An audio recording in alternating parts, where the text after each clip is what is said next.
মেধা কখনো কোনো অবস্থাতেই আটকানো যায় না, তার বিকাশ হবেই। উচ্চ মাধ্যমিক রেজাল্ট বেরুলে সেটাই ঘটল পূর্ব বর্ধমানের জামালপুরের বেত্রগড় গ্রামে। এক মাছ বিক্রেতার মেয়ে মাটির বাড়িতে থেকে উচ্চ মাধ্যমিক পরীক্ষায় 453 নাম্বার পেল। পিয়ালি সেলিমাবাদ হাই স্কুলের ছাত্রী। বাবা বাড়ি বাড়ি মাছ বিক্রি করেন, আর্থিক অবস্থাও খুব ভালো নয়, কিন্তু এগুলো কিছুই তার পড়াশোনায় প্রভাব ফেলতে পারেনি। লক্ষ্যে অবিচল থেকেছে পিয়ালি, তাই এত আর্থিক অনটন নিয়েও উচ্চ মাধ্যমিক পরীক্ষায় 90% উপর নাম্বার পেল সে। 90% উপর নাম্বার পাওয়ায় খুশির জোয়ার তার ভাঙা মাটির বাড়িতে।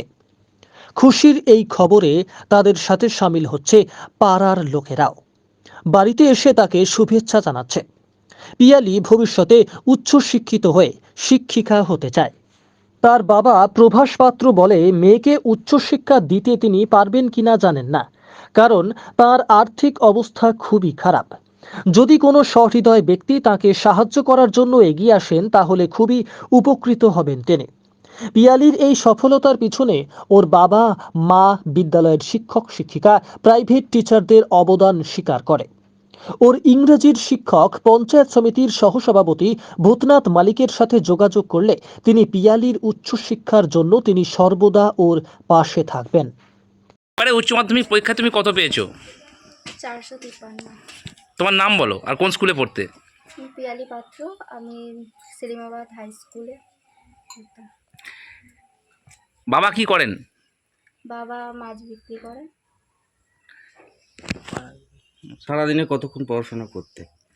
সারাদিনে তেমন নয়, যখন এমনি মন যেত এমনি পড়তাম।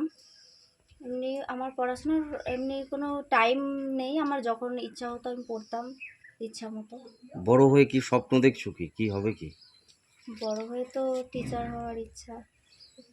শিক্ষক হতে চাও, শিক্ষিকা হতে চাও। হুম।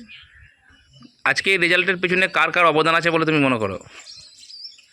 অবদান বলতে গেলে তো মা বাবার অবদান সবার আগে, তারপর আমাদের স্যাররা আছে, স্কুলের মাস্টার, প্রাইভেট টিউশনের টিচার যে হচ্ছে নবকুমার স্যার, তার অবদান আমার কাছে অনেক বড়। কখন জানতে পারলে গোটা বিষয়টা? ব্যাস এই 3টের সময় ফল প্রকাশ হলো, ওয়েবসাইটে দেখলাম, তখন থেকেই। তারপর কেমন অনুভূতি হলো? এরকম ভালো অনুভূতি তো খুব ভালো হয়েছে, বাবা মা বাড়ির সবাই খুশি হয়েছে, পাড়ার লোক, খুব ভালো লাগছে। তোমার নাম? পিয়ালি পাত্র। উচ্চ মাধ্যমিকের ফল প্রকাশ হলো, দেখা গেল আপনার মেয়ে একটা অত্যন্ত ভালো রেজাল্ট করেছে। কিভাবে দেখছেন বিষয়টাকে? খুব ভালো। আপনি তো নিজে একজন পেশায় মাছ বিক্রেতা। আমি যতদূর জানি, আমরা খবর পেয়েছি পাড়ায় পাড়ায় মাছ বিক্রি করেন। আর্থিক অবস্থাও খুব একটা ভালো না, তা সত্ত্বেও যে মেয়ে ভালো রেজাল্ট করলো কিভাবে? মেয়ের ওর তো নিজের ইচ্ছা, এবং ও তো ভালো পড়াশোনা করে। আমরা সেরকম কিছু, আমাদের তো আর্থিক অবস্থা ভালো নয়। যা হোক না হোক করে ওই পাড়া ঘুরে মাছ বিক্রি করে এইটুকু করছি, যতটা পারবো চেষ্টা করব।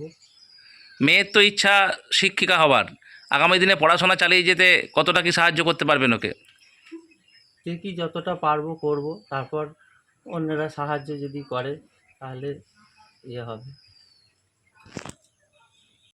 প্রভাস পাত্র, বাড়ি? বেত্রাগড়।